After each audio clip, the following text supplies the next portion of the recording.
That's good, isn't it?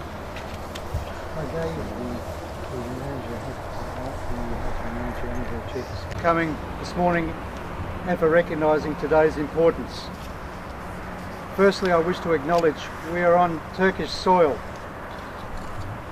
and we are guests of the Turkish people, and we thank them for their hospitality. It's recorded by our official war historian Charles Bean that the boys landed at 4:30 a.m. Symbolically, I have set my watch to go off at that time. Others have joined me, and like the campaign, it was not synchronised. The origin of the dawn service goes back to 1928.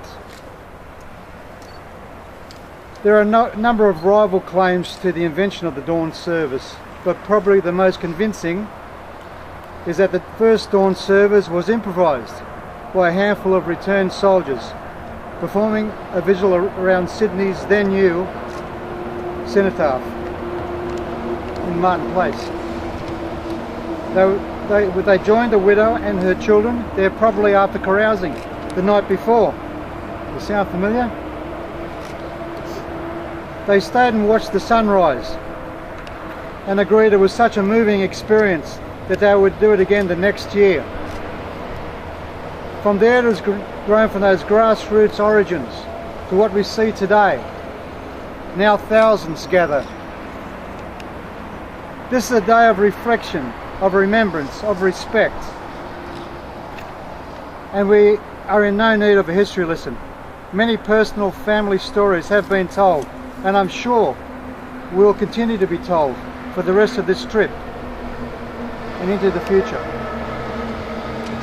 They knew better than anyone ever could that nationhood was born of sacrifice, and it was in the horror of war where lives are destroyed and the dreams of youth are forever lost that our national identity was forged.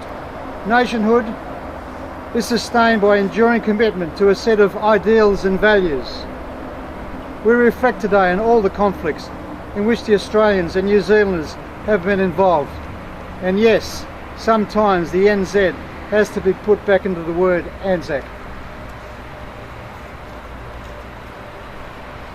Most servicemen and women may have signed up for adventure out of a sense of obligation or just wanting to be involved. And yes, they fought for our nations, our flags, our people and their families. But as noble as these ideals were, their commitment in combat, their raw courage and self-sacrifice in the face of often overwhelming odds were driven largely by those closest to them, their mates. Mateship is the heart of what we refer to as the ANZAC spirit. It drives loyalty, courage, endurance and humour in adversity. It is the compelling reason for most acts of heroism and the suffering so often experienced by our servicemen and women. For not letting down the team is a powerful motivator in our nation's psyche.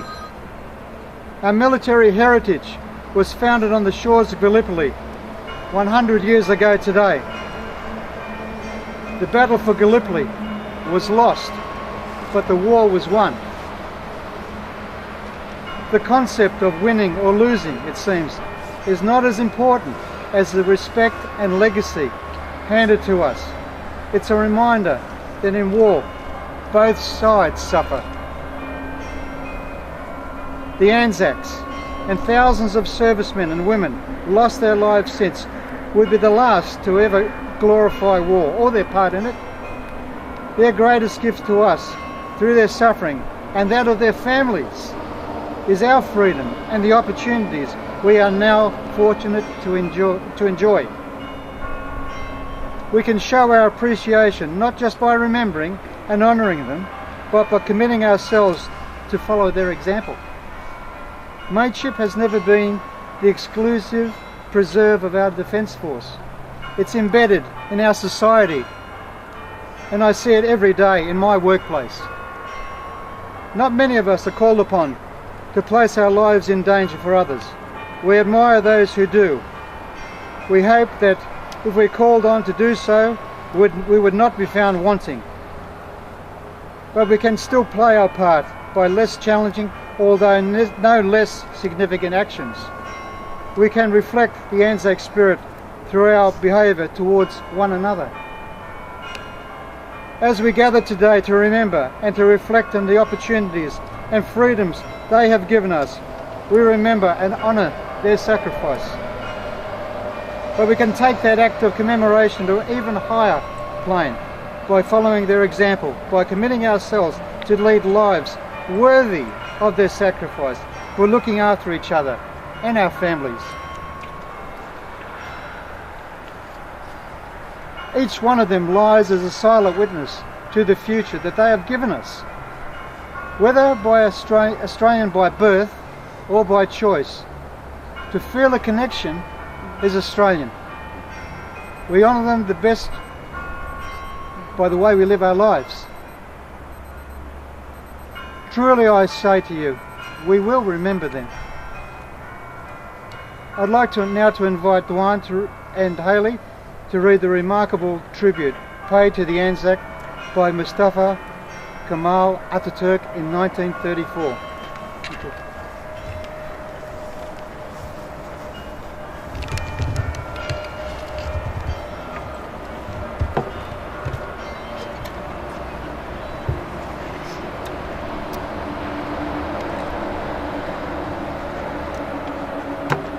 Ladies and gentlemen, I'd like to take a moment to welcome our Turkish representatives here today from the Crown Plaza Audio Park for their support. They have expressed to me that it is their duty to be a part of our team today as we are in their land welcoming each and every one of you in peace, where we stand side by side.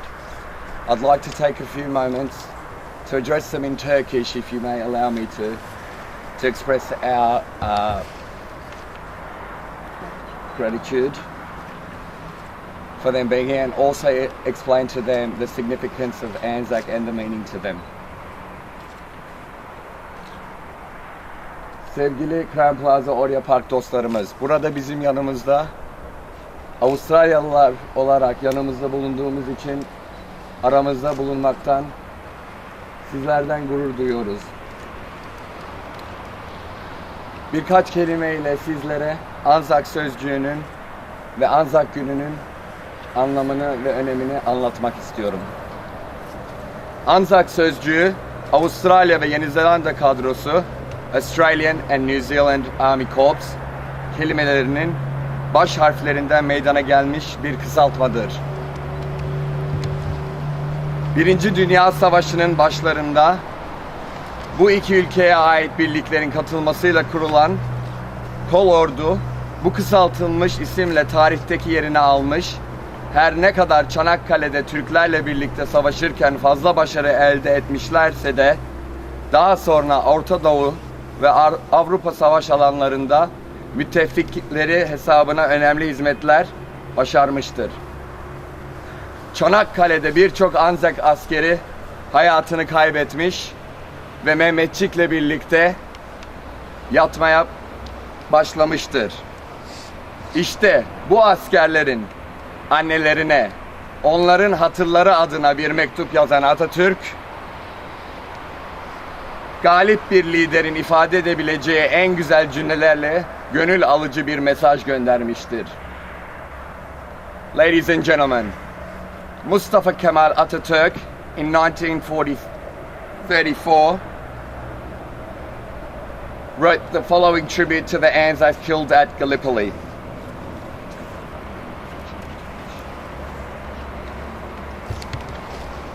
Those heroes that shed their blood and lost their lives. You are now lying in the soil of a friendly country. Therefore rest in peace. There is no difference between the Johnnies and the Mehmets to us to where they lie side by side now here in this country of ours. You, the mothers who sent their sons from faraway countries, wipe away your tears. Your sons are now lying in our bosom and are in peace. After having lost their lives on this land, they have become our sons as well.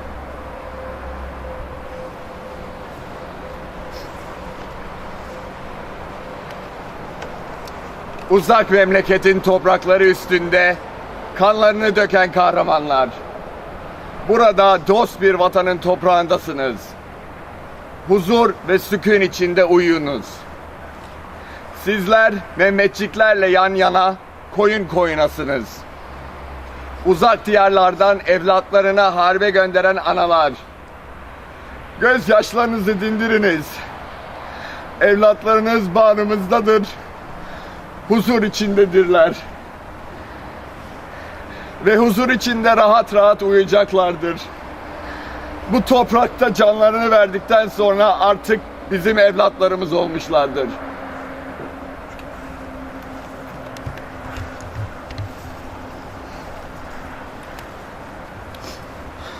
Now, Vanessa will read the reply. It's a letter sent by a mother of an ANZAC who was killed in Gallipoli.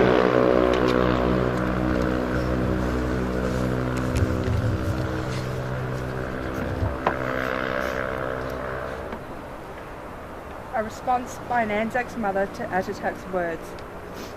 The warmth of your words eased our sorrow for our sons who vanished in Gallipoli, and our tears ended.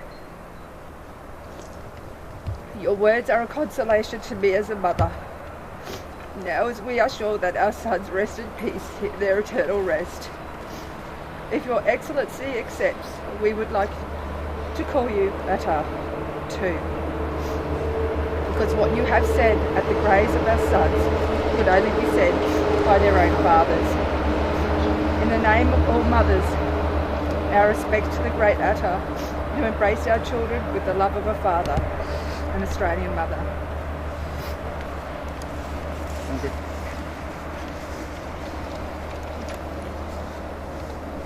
I'd like now to invite the First Officer Steve to read the ode. It will be followed by the last post. The last post traditionally marks the end of the working day and serves as a tribute to the fallen. It will include a minute's silence and followed by the reveille and then the dismissal. I'd ask you now all to turn and face our flag bearer, Paris, who is in the western end of the garden, which is in the direction of Gallipoli. So.